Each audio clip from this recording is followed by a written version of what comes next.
Hi, everyone. My name is Suzanne Hume, and I'm the Educational Director and founder of CleanEarthForKids.org. Tonight, we have wonderful youth board members and interns here to talk to you about women leaders in the environment. We'll start with Leanna. Thank you, Suzanne. Hi, everyone. My name is Leanna, and welcome to tonight's panel. At Clean for Kids, we have 6 teams, and social, racial, and climate justice is a part of all of what we do. And tonight we are talking about important women in the environmental movement and overall in just history to commemorate Women's History Month. You're also welcome to check out our website at Clean for Kids and learn more about our 6 teams and our action plans on the homepage. We also welcome students to earn community service by taking notes, creating infographics, art, music, media, and so much more about what you learned. More information is at cleanforkids.org. And you're also welcome to visit our YouTube channel that is cleanforkids.org as well. And additionally, college students or adults can fill out an application to intern or volunteer with us. We also have many contests and challenges. If you go to our contest page at cleanforkids.org, you'll see a variety of contests like art, music, writing, poetry, STEM projects, and so much more. And if you like to write poetry, we have a contest for you as well. Additionally, we would like to shout out Kevin for his poem called Synthetic Nightmare, which is a call to action to stop tons of plastic in our environment and to stop plastic grass, which is synthetic turf, which has been known to contain PFAS or PFAS, lead and toxic chemicals, and create injuries for athletes. That is why organizations such as the NFL Players Union and Women's Soccer Team are calling out PFAS and synthetic turf and so much more, and are playing on natural grass, like the men's soccer team. You can check out our Clean for Kids website and our YouTube channel for more information and videos. And here's Anna to talk about Protect What You Love. Hi everyone, good evening. Thank you, Leanna. So we had the slide about the Today's Calendar contest, so I can go ahead and talk about that first and then discuss a little bit about the Protect What You Love contest. So the Today's Calendar contest is where you can submit any knowledge or paper or artwork or poetry about a specific day that is happening on that day. So for the month of March, we have some exciting days such as World Wildlife Day, World Water Day, Women's History Month, which is very exciting because today we'll be talking about some women that we'd like to recognize, and also remembrance of the victims of slavery. So we welcome you to participate in the Today's Calendar contest, and we are excited to receive your submissions. And I don't believe that the Protect What You Love contest, which we've discussed on many other panels, you can participate by sending us a picture or drawing of what you love and why we should protect it. So let's work together to protect our forests, national parks, wildlife, clean water, clean air, oceans, rivers, streams, and our health. You can take a picture or draw about your favorite animal or place and why we should protect it.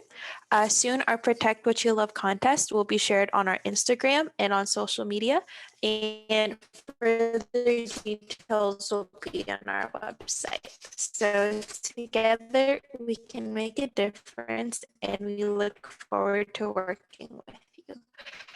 And next, I'd like to introduce Jillian. Thank you. So I'm so excited to be here today to talk about some powerful women, especially those in environmental science. And one I want to specifically talk about is Jane Goodall. Jane Goodall is an English primatologist and anthropologist, which means she studies the development of primates and of humans throughout history, as well as in a scientific perspective. She's most known for her work with chimpanzees. She specifically looked at the social connection between animals and how complex their mental abilities are. She has since turned into an extremely powerful environmental activist. She has started her own charities. She has worked with the Jane Goodall Foundation to try and protect animals in Africa from climate change. and she consistently advocates for healthy lifestyles for farm animals and is against factory farming. Overall, an astounding woman in environmental activism. And I do think it's important to point out that with such good research comes criticism. And she has faced some criticism just in that sometimes her research can be a bit not as scientific and maybe more subjective. Some of her research can be subjective instead of being scientific, but overall, an astounding woman. You should definitely research her and look at what she's accomplished. And here is Judith to talk about Wangari Maathai. I'm so sorry if I mispronounced her name. That's very close enough. So first, I'd like to remind everyone that next week on March 22nd, Monday, we're celebrating World Wildlife Day. World Water Day. I'm sorry. We need to work together to protect our water and raise awareness of the 2.2 billion people living without access to water, to safe water, because water is life. And so about Wangari Maathai, unfortunately, she passed away at age 71, but till this day, her legacy has empowered a whole new generation of women to take actions that benefit their families and their planet. This is kind of going to be long because I like to talk about her childhood first. So growing up, she loved playing by the stream near her home. She would go there daily to fetch water, but unfortunately the stream dried up as a result of deforestation. So you could imagine that locals, especially women, struggled walking long distances to fetch water. Due to this, she found her passion, environmental conservation, women's rights, and social justice, which she fought for vigorously or powerfully. From there on, her life became an eventful journey. Maathai was the first Black African woman to win a Nobel Peace Prize. She became a leading activist. She was a powerful and peaceful warrior who used her voice for the voiceless, particularly rural women, and she founded a grassroots organization called the Green Belt Movement. Sadly, with this movement, she did face some obstacles. The former Kenyan president, Daniel Moi, saw this movement as subversive, meaning he saw it as something that will damage the political system. So she led peaceful protests alongside her supporters, and despite being beaten, imprisoned, and tear gassed and attacked multiple times, she kept fighting for what she believed in. So yeah, that's all. Now I'd like to introduce Anna. Thank you, Judith. And so that's really wonderful to learn more about Wangari Maathai. And so next I'll be talking about the Bees of the Hands contest, which is open to everyone of all ages.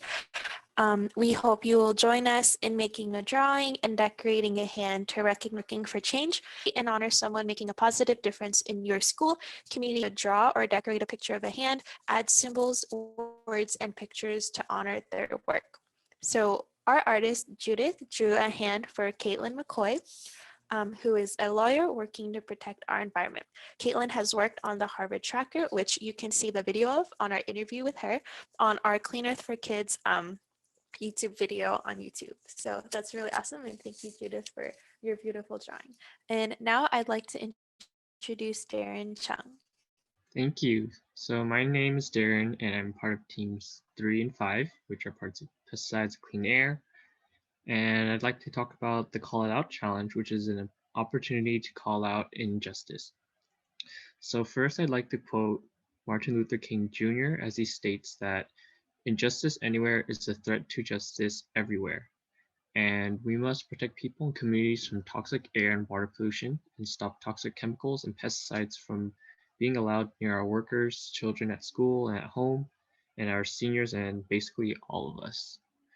So I'm calling out Kern City for allowing over 40,000 new oil and gas wells to be drilled in Kern County, which already has the worst air pollution in the US. Kern County approved all of these new oil and gas wells, although the public and organizations spoke out. Instead of investing in the future with green jobs and renewable energy, there are continuing fossil fuels. And there are twice as many renewable energy jobs in the US as fossil fuels industry, but the US gave over $650 billion in oil and gas subsidies in 1 year under the Trump administration. So instead of giving free money to the fossil fuel industry, we must invest in renewable energy and retraining for fossil fuel workers. So we hope to interview Michael Mann, who wrote the book The New Climate War, and Mark Z. Jacobson, for Stanford co-founder of the Solutions Project. He's a professor for civil and environmental engineering, and he is fighting for clean air and a better future. You can follow him on Twitter to learn why renewable energy, wind, water, and solar, and green hydrogen can and will power our future without oil, natural gas, coal, or nuclear. And here is Anna. Darren. So next, I'll be talking about people with communities of concern that are living in fence-line communities. So living near the fence line or near the source of pollution are especially at risk. So people of color have higher rates of diabetes, hypertension, and heart disease than other groups, and Black children have a 500% higher death rate from asthma compared to white children. And also, Black women are nearly 4 times as likely to die of pregnancy-related issues, pregnancy-related causes than white women. And unfortunately, the COVID-19 pandemic has highlighted these vast disparities. So the rates of people passing away due to COVID-19 are the highest among Black and Indigenous people, followed by Pacific Islanders and Latinx people. Black and Brown people who get infected are more existing conditions that increase their risk of severe illness. As they are more likely to be uninsured, they tend to put off seeking treatment and tend to receive less aggressive treatments. So yes, that is very unfortunate, and that's why we are working very to mitigate these issues. And next, I'll be talking about the MVP pipeline.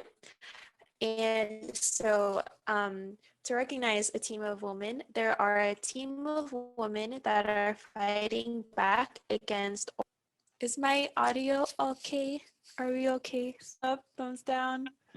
You are amazing, but the audio is going out a little bit. Sorry, you're like looking right at my face because I was holding my breath for your audio. I apologize. So we have so much wonderful and fabulous information. Your audio is going out a little bit. Would you like Leanna to cover for you on this?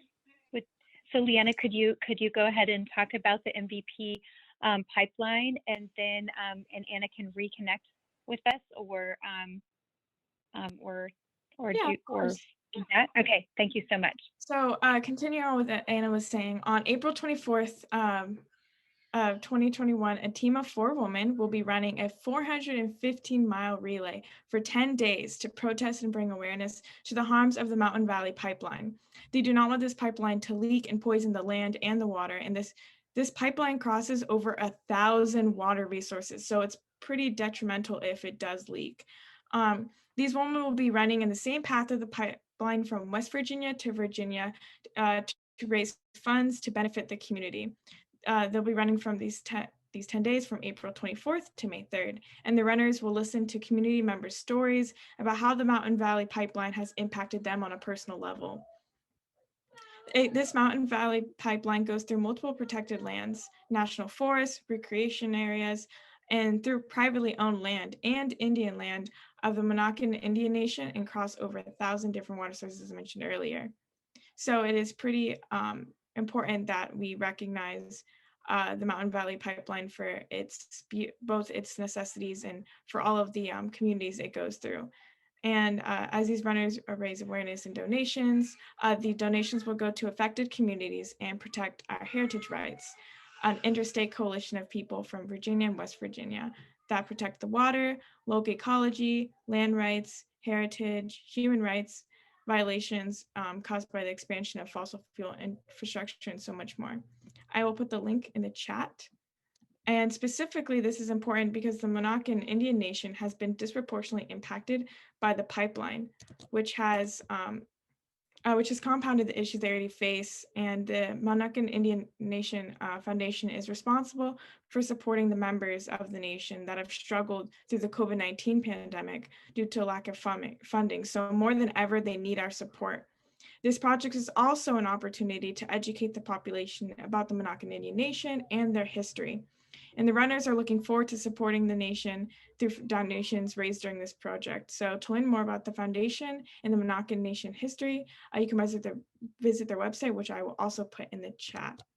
A bunch of supporters for this include companies like Patagonia, Appalachians Against Pipelines, Appalachian Voices, Artivism Virginia, and more. And here's Anna to honor Marjorie Richard. Okay, thank you so much, Leanna, for covering that. So next, I'll be talking about Marjorie Richard. So Marjorie Richard grew up, I think, is Cheyenne? Oh, if she wants. No, you're good. Oh, Cheyenne, yes, so Cheyenne is listening with us tonight. And so she's listening, and we talked about Marjorie Richard together, and we'll be working more this weekend.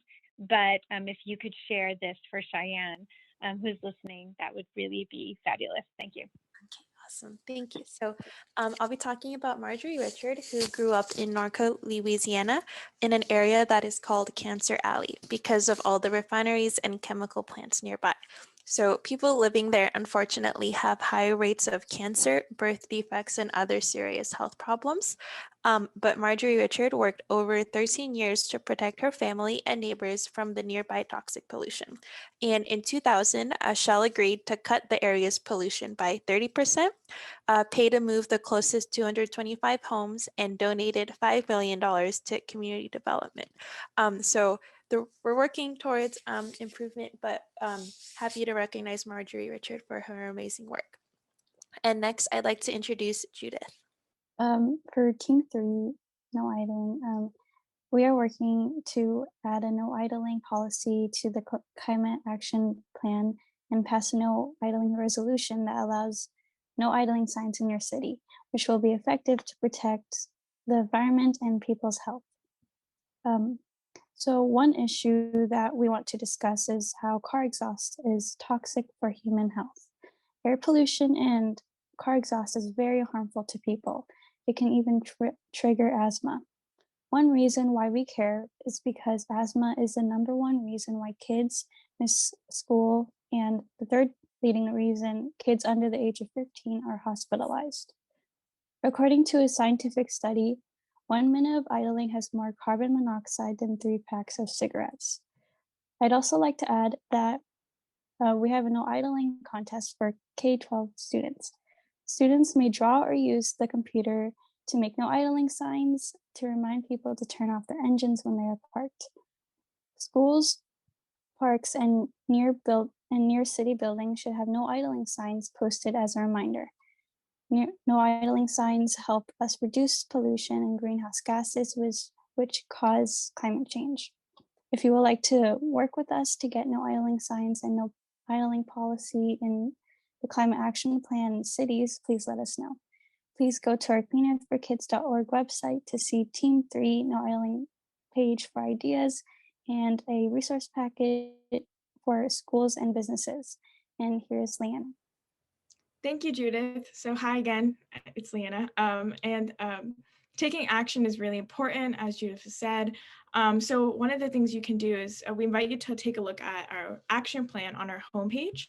So these are things we are asking cities to do. And one thing we are specifically asking cities to do is to use 100% renewable energy and set goals to reduce greenhouse gases and toxic pollution. If you go to cleanforkids.org and click on our action plan, we have divided these actions into categories based off our 6 teams. So for example, are these things happening in your city? What things would you like to work on or do for clean air, clean water, and a better future? Questions like these can be addressed in an action plan when you look for solutions or propositions to your city. Our action plan will help reduce greenhouse gases and toxic pollution mainly.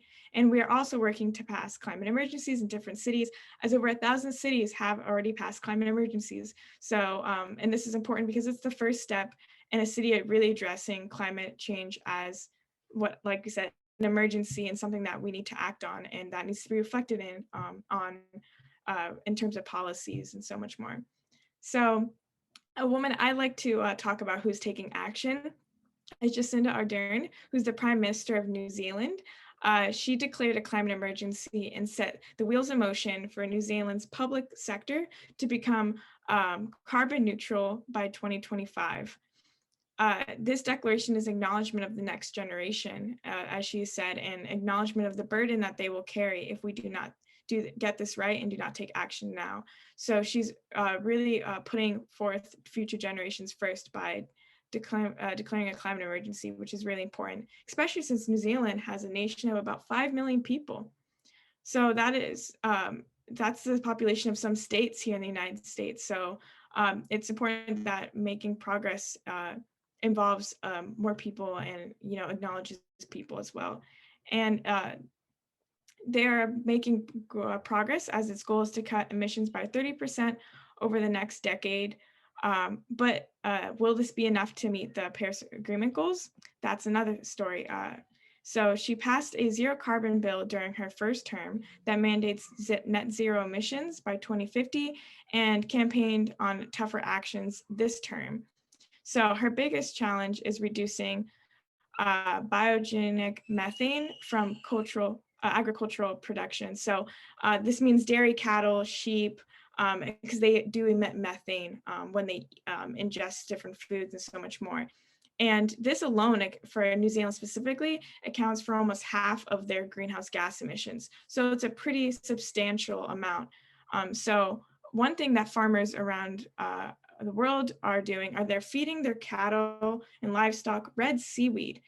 This has been shown to reduce methane emissions by over 90%. So this could be a great strategy that she chooses to implement for her own country, as well as a strategy that can be taken by many countries, including the United States, to meet the goals of the Paris Climate Accord.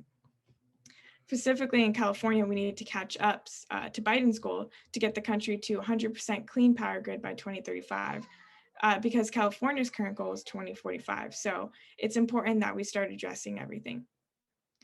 And the next one I'd like to talk about is the mother of climate change, a scientist and suffragette, Eunice Foote. She conducted many experiments to test how the sun's rays and had effects on different gases like carbon dioxide and so many more. And after these experiments, she theorized and that these gases could affect our atmosphere's temperatures. So this is really the basis of the greenhouse gas effect or greenhouse effect, and was the first time it was really ever described in scientific journals and so many more. But Foote, however, was not able to present or read the work she actually did herself, and it was given to a man instead.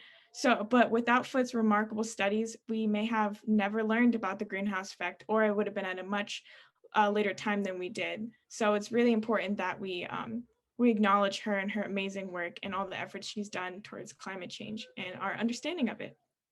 And with that, I will give it to Anna. Yeah, thank you, Leanna. So next, I'll be talking about Boma Brown West, who is the Director of Consumer Health and leads EDF Plus Business, where EDF stands for the Environmental Defense Fund. So her and her team are working to eliminate toxic chemicals and other substances that have really questionable consequences for both human and environmental health. They're working to eliminate them from consumer products and retail stores that we shop at. And so these products include paint, makeup, and baby food. So Brown West also manages the NGO's 5 Pillars for Safer Chemicals Leadership Program, where she is working with Walmart and other retailers to reduce their chemical footprint for consumables by 10% by the year 2022. And as part of her work last year, she drew attention to the disproportionate impact that cosmetics and beauty products have on women of color. So last August, her team grew its relationship with the beauty retailer Sephora, where they committed to reducing certain high priority chemicals in its products, in the products that they sell by 50% in the next 3 years. So that's really exciting to hear. So Brown West is also pushing e-commerce retailers such as Amazon, eBay, and Walmart, which are really big companies, to disclose more information about the toxic chemicals in their products. And also, another exciting note is that she is working with the EDF to make sure that the companies are disclosing more information about the climate effects and chemical composition of the millions of products that these big retailers sell. And Brown West noted that the need to call to action the big environmental and health impacts of some of the products that we use. So yes, this is really great work, and I'm excited and happy that we were able to recognize her. And next here is Jillian. Thank you so much, Anna. I'm going to talk about another idol of mine, Rachel Carson. Now, back in the 50s, before she published the novel Silent Spring, Rachel Carson was an environmental conservationist. Her passion was debunking myths surrounding pesticides, and she specifically did research on a chemical called DDT. And she looked at the effect it had on the thickness of bird eggshells, and that ultimately led to the publishing of the novel Silent Spring, which in 2006 was named one of the 25 greatest science books of all times by the authors of the Discover magazine.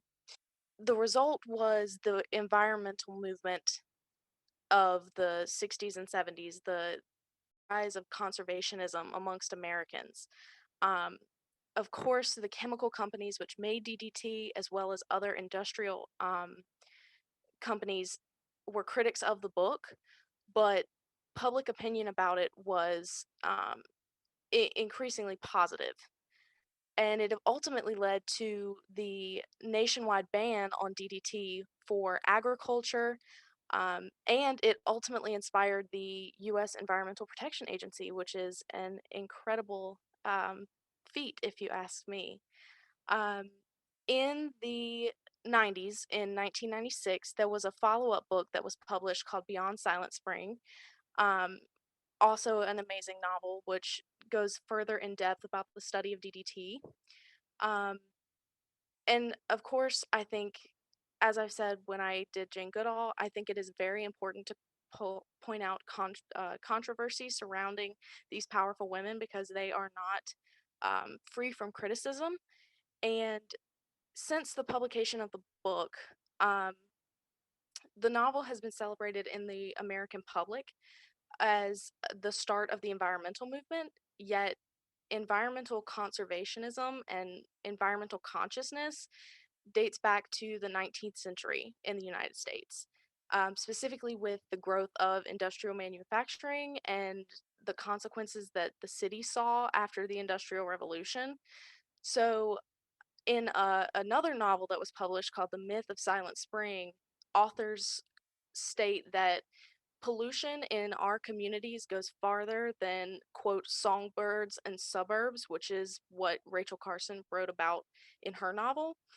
And this book gives a more detailed explanation of where pollution comes from, the many different aspects of pollution, the groups that are working to solve pollution problems, and it helps you better understand how to think about pollution as an overall problem. But it is very important to give Rachel Carson props for making it much more public and popularized to be an American conservationist. Absolutely. Thank you so much. Thank you so much. Her work is pivotal on pesticides, and her bravery.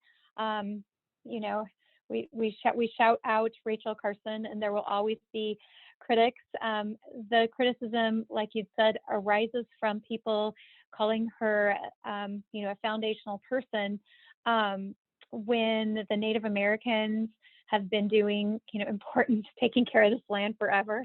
They were here first, and forever did, so many important things for the environment and made important discoveries about, things that are toxic, things that are harmful, and have stood against synthetic or man-made chemicals from the beginning of time, knowing that they were poisonous. For example, Leanna will talk about two activists that we have on our website with Cleaners for Kids page here in a minute. But anyway, so the Native Americans at Standing Rock called the pipeline, right, the Black Snake. So they understood that fossil fuels were the demise of their clean water and our clean air, and understood that toxic chemicals are, that's not the way to go. So as always, it seems, women, it's harder for us to get things going in the first place. It's harder to be acknowledged, to start something new. And the criticism that we bear, is unparalleled. So anyway, hats off. Thank you so much, Jillian. And it's really important to talk about the criticism and, and put it all in perspective. So without Rachel Carson, we would not have moved on DDT and getting these pesticides out in the speed that we did. Hello, so I'm going to talk about cell phone usage. And so radiation may be bad for human health, although much of the research at the moment is very controversial. So what that means is that there's research supporting and going against statements that say that cell phone usage is good or bad for you. So radio frequency from cell phones and Wi-Fi have been shown to be associated with increased frequencies of cancer. And one thing I'd like to note is that just because there's an association does not mean that it's causation. And so that means if you're using your phone, that doesn't mean that you're going to get cancer, but studies show that it has some potential to increase the free radical species, which increases mutations and can damage your DNA. And this can potentially lead to cancer. So there are also studies that suggest that being too close to screens can impact or strain your eyes. So too much usage of the phone can damage your vision and can impact your patterns of sleep and attention. So not only does it have potential to affect your physical human health, but your mental health. So it's important to be wary about how much time you spend on your phone, because there are sometimes exposure to social media can overwhelm you and can affect your social development and your confidence. So I have some strategies to reduce radiation and cell phone usage. And the first one is just to use your phone less, because if you reduce the amount of time spent using your phone, then you'll be exposed to less radiation. You can avoid keeping a Wi-Fi router or cell phone near your bedroom while you're sleeping. You can use speaker mode or headphones instead of earbuds, or earbuds instead of using Bluetooth, because radiation comes from things by using Wi-Fi. And you can also do texting over talking, which will help keep your face away from the cell phone. And next, I believe, is Leanna.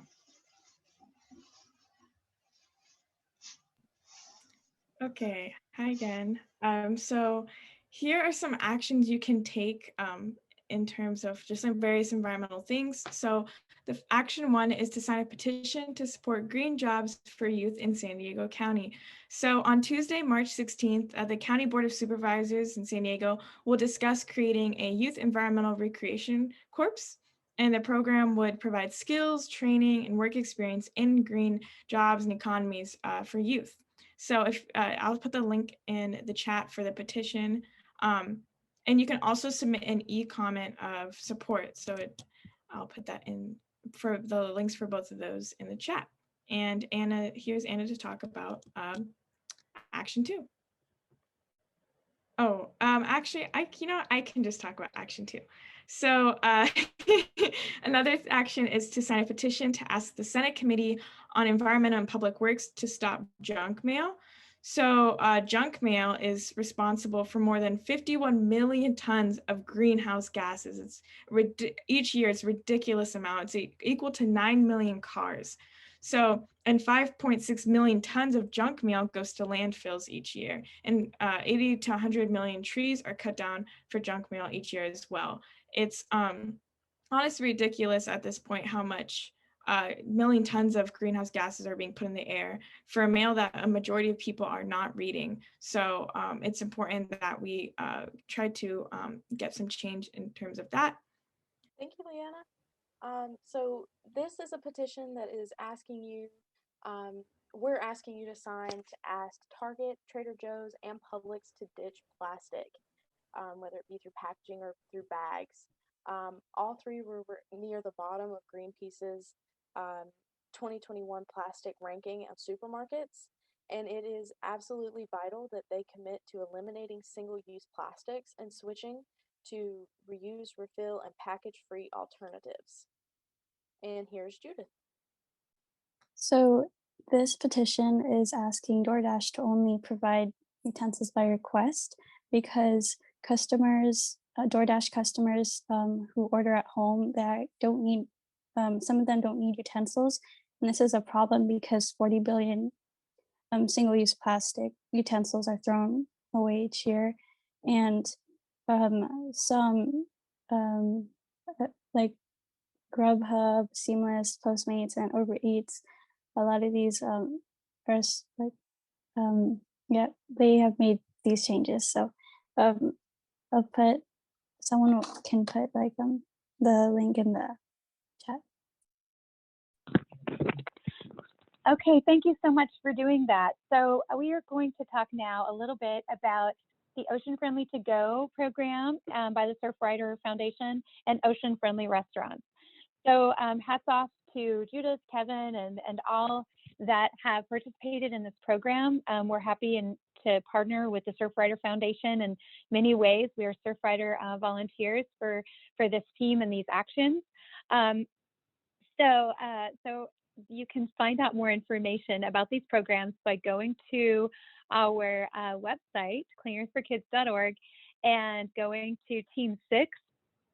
And you can see plastics, and you can also see zero waste. So Judith and I, since Judith, you're on. Judith, do you want to talk about your experience when you went to an ocean-friendly restaurant and what you did there? And I'll ask you. Go ahead. Okay, so when we went to ocean-friendly restaurants, we recorded like a video with the manager to like talk about if they'd use yeah, so if they would be, to thank them for being ocean friendly, thank you for being an ocean friendly restaurant, and thank them for not using all the plastics. So yes, and Judith did some great art and some great interviews, and so it was lots of fun. So now they have, so that was the Ocean Friendly Restaurants program, and so they have a map, so you can see where to eat. Places that, are cutting down on plastics, and there are 5 qualifications for that, and you can check that out. And then Ocean Friendly To Go, what that is, it's, so when you order food from an Ocean Friendly To Go restaurant, then they bring you your food, and then you have your container. So you take their plate of food, and then you just simply put it into your container that you brought from home. So you're not handing them your container to touch or anything, it's COVID. So you are simply taking their container and then transferring the food into your container.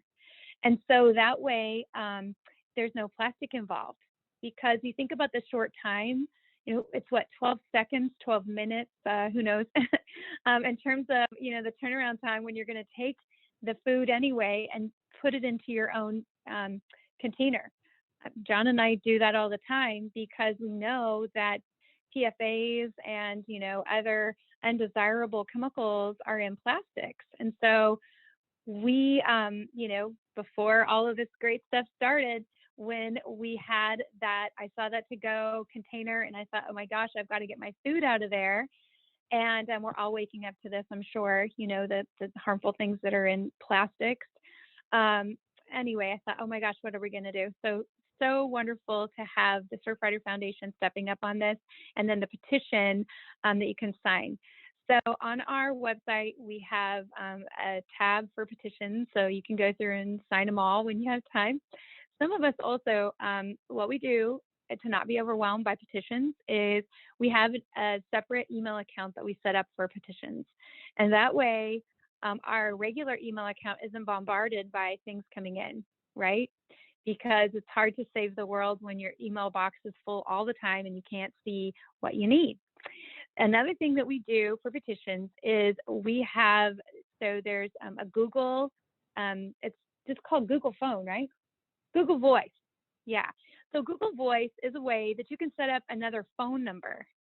So in other words, when you're signing all these petitions, you don't need to put your own regular cell phone number. I mean, you can if it's a trusted source, right? Like obviously EWG, Environmental Working Group, come on, PAN, Pesticide Action Network, trustworthy. Beyond Pesticides, trustworthy. Us, Cleaners for Kids, obviously trustworthy, and others.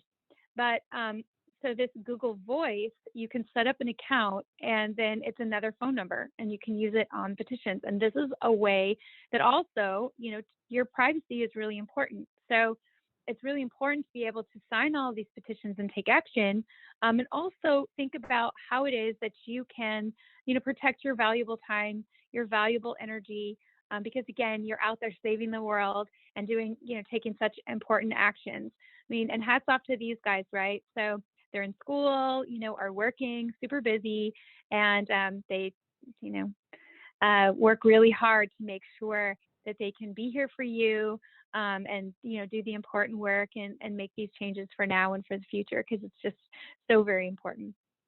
So now, tonight we've talked about different women taking action, important leaders, and next week we know is going to be about celebrating World Water Day. So all of this is so important when we think about these actions in terms of racial justice, social justice, climate, and environmental justice. So what I'd like to do is we have our racial justice and equity consultant, Yusuf Miller. So I'd like to hear a few words from Yusuf about the important things that are going on, and hear from you. And then also I would like to just say before Yusuf shares, I'd like to say that we're really excited about, of course, all petitions and actions, but we invite everyone to, and Yusuf can share this as well, if you're local, you can, and going to San Diego with social distancing and masks and making sure you're at a good distance away from everyone else if that's possible. We have an action on Monday to garner support for the first petition that Leanna shared with the County Board of Supervisors to create a youth environmental recreation corps. And so we are really excited to be working with the Board of Supervisors, and Yusuf, of course, is on that, as well as so many other things. So we'll be doing that, and we can make little videos as well to share our support and doing that, along with the important other videos that we're making for Protect What You Love and all of the other contests. So Yusuf, could you share a few words with us, please? Yes, thank you. I'm Yusuf Miller with the North County Equity and Justice Coalition and Clean Earth for Kids. And I like to say that I was just blown away by this presentation, as I am in times before, but with this one highlighting the achievements and the trailblazing of these women who we all walk in their steps. I mean, for our young ladies who look for trailblazers and people who have done amazing things, you need to look at these women who have done great things that you've highlighted, and they have giants that lead their path, their way forward. And not only you guys, they lead our way forward too as men. Women's rights are human rights. So these wonderful women, these wonderful humans have paved the way for me and for our young men who are also in this team. So I want to thank you for giving me so much good information, and everyone so much good information. Thank you so much. In the North County Equity and Justice Coalition, this type of equity and this type of justice is what we're all about. One of our main statements is everything good North County. And we have so many great and awesome people here trying to do wonderful things, and we need to highlight them, and we need to make sure that our story is told. I think these marvelous young people in Clean Earth for Kids are also trailblazers, and we need to highlight that as well. So when it comes to terms of this environmental justice and this social justice, how they intertwine, this is something that's important to all of us. It doesn't matter what part of environmental justice, science justice, earth justice, water justice, land justice, this all ties into all the fights that we're having, whether it's redlining, whether it's clean water in the cities, whether it's pollution in our grasses that we're trying to grow, that kids play. All of this is super important. And a lot of these women that were highlighted today started the conversation. Whether they got critiqued negatively or positively about it, they started the conversation, which no one can take from them. They started the conversation. They did a great, great job. So I am so honored to be here with you. I'm so honored to hear about these trailblazing women. Keep doing a great job. Thank you, Clean Earth for Kids. And we're so lucky to have you. Thank you so much for always giving us such great inspiration and doing important work. As something I'm excited to tell you, and I'll just tell you now. So, I spent decades in the classroom, and so I have, lots of books, maybe a 1,000. Am I right? I have like 1,000 books. So we would love to bring. So we know that you are in Escondido and helping people that don't have enough food to eat, working at a food bank. And we know that good things are going on also in Oceanside and Vista and so many cities, and we'll share with them as well. So we're really excited to be able to share just so many children's books, books for kids of all ages, from 1 to 50, 55, 60, 70. Anyway, we've got lots of books and teaching supplies and all those sorts of things. So we're so excited to be able to share that, and the joy that just thinking of you there with those books and giving inspiration to everyone as you do, just thinking of how you're lifting them up while they're, facing so many hardships. It just really warms my heart. So I've wanted to talk to you about it for a while, but I just, anyway, so I'm really excited to announce that we're going to be having a giant book giveaway, and these books are in fantastic condition, classics, and more. We also have environmental books, we have sets, we have all kinds of things. So we're so excited to get this into the hands of people that are interested and want to read a book to their kids or share things. So I'm so excited about that. And I'm also so excited about the great work that we're going to be doing together, making all of these changes, all of us, keeping each other inspired and motivated. So thank you again so much for all that you do. So, and thank you to North County Equity and Justice Coalition and all the people that, speak about these really important issues, because everyone needs clean air, clean water, and, a safe world to live in. So it's really, really important. So thanks, guys. Okay, go ahead. I think clean air and clean water helps us think clearly together, because it seems amazing that the meeting I have right after this is about charitable work with the Poway Interfaith team. And they were looking for a charitable event that we can do, and we can take those books for that charitable event. We were looking for an event, and here it is, right in Clean Earth for Kids. SubhanAllah. I mean, it's wonderful. I'm due to that meeting in like 5 minutes, and then you just answered the question that they've been asking me. So like I said, our hands reach across the table in so many ways. It just reaffirmed that just by your statement there. Thank you so much. Yes, of course. I'm so excited, and everybody working together and pulling together. So excited for this. I'm so excited about this petition with the county, with the green jobs, and I'm so excited for them to see that when youth are here, right, they're going to learn about clean air. That's going to set them up to work on those air boards, for the county. Excellent jobs. I feel like our youth are so ready to face these challenges, and we welcome more people to join us. So thank you again so much. So guys, tonight, and I'm excited to see everybody next week. And thank you. So sorry for the technical difficulties. We feel so bad for when that happens. We just do our very best. Oh, I want to say really quick before we hop off. So Darren shared about being safe with cell phones. Guys, when you're not using your cell phone, please put it into airport mode. So it's not always around your head, right? Just flip it into airport mode. And the other thing is, don't sleep with it by your bed, with your head. Anyway, and then the other thing is, I'd like to say we have more information on our website about this. And so, there are people that are very concerned about 5G, with reason. Scientists, the former president of Microsoft Canada, and also a senator that's very, very, very well known on the East Coast. And we'll be talking more about that. So there are people in the know that are concerned and want us to really think about keeping ourselves safe, and get that phone away from your head, whether it's a wired cord like Judith and Darren have on right now. See, their wired cord, so much better. All right, so thanks, guys. I'm going to invite people to stay on if they'd like to, while these guys probably hop off because they worked so hard.